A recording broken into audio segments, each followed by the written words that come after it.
ধরুন আপনি ঢাকায় বসে আপনার গ্রামের বাড়িতে মায়ের নম্বরে 5,000 টাকা সেন্ড মানি করলেন। সেন্ড বাটনে চাপ দেওয়ার 1 সেকেন্ডের মধ্যেই মায়ের ফোনে মেসেজ চলে এলো, টাকা জমা হয়েছে। কিন্তু প্রশ্ন হলো, এই 1 সেকেন্ডে আসলে কি ঘটলো? আপনার মোবাইল থেকে কি 5,000 টাকার নোটগুলো হাওয়ায় উড়ে টাওয়ার হয়ে মায়ের ফোনে ঢুকে গেল? অবশ্যই না। তাহলে এই টাকাটা আসলে গেল কিভাবে?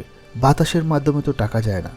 আজকের ভিডিওতে আমরা জানব বিকাশ, নগদ বা রকেটের মতো ডিজিটাল পেমেন্ট সিস্টেমের পেছনের আসল টেকনোলজি বা ম্যাজিকটা কী, কীভাবে এক অ্যাকাউন্ট থেকে আরেক অ্যাকাউন্টে টাকা ট্রান্সফার হয়, যা আপনি চোখে দেখেন না। চলুন শুরু করা যাক।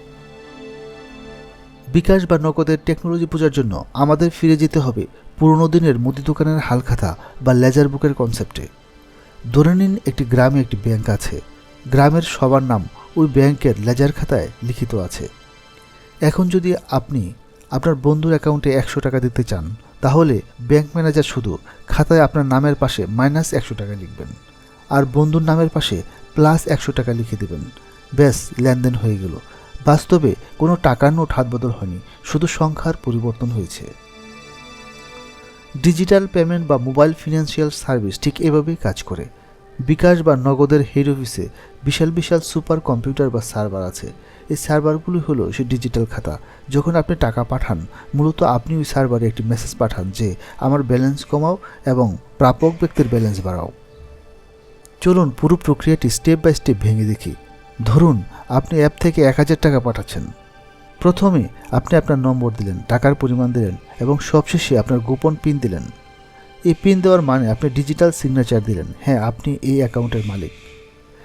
সেন্ড বাটনে চাপ দেওয়ার সাথে সাথে আপনার এই তথ্যগুলো, টাকার পরিমাণ, পিন, যাকে পাঠাচ্ছেন তার নম্বর, এই সব তথ্য বা এনক্রিপ্টেড ডাটা হিসাবে ইন্টারনেটের মাধ্যমে নিকটস্থ মোবাইল টাওয়ার হয়ে বিকাশ বা নগদের মেইন সার্ভারে চলে যায়। এই তথ্য এতটাই সুরক্ষিত থাকে যে হ্যাকাররা মাঝপথে এটি পড়তে পারে না।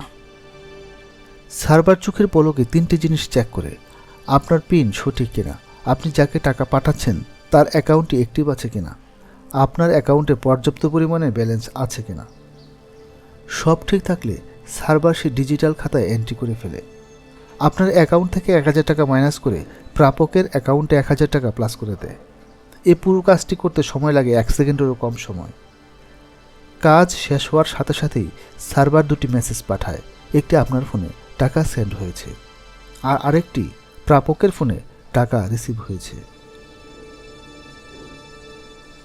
এখন আপনাদের মনে একটি ইন্টারেস্টিং প্রশ্ন আসতে পারে, যদি সব কিছু শুধু সংখ্যার খেলা হয়, তাহলে টাকাগুলো আসলে কোথায় থাকে? আমি যে এজেন্টের দোকানে ক্যাশ ইন করলাম, সে টাকাটা কোথায় গেল?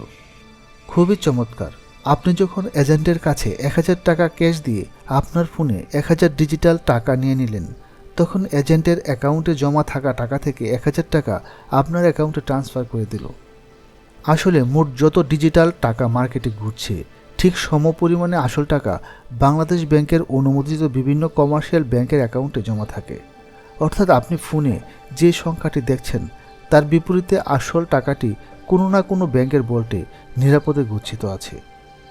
প্রিয় ভিউয়ার, বুঝতেই পারছেন, ডিজিটাল পেমেন্টের মাধ্যমে টাকা পাঠানোর মানে আসলে টাকা নোট পাঠানো নয়।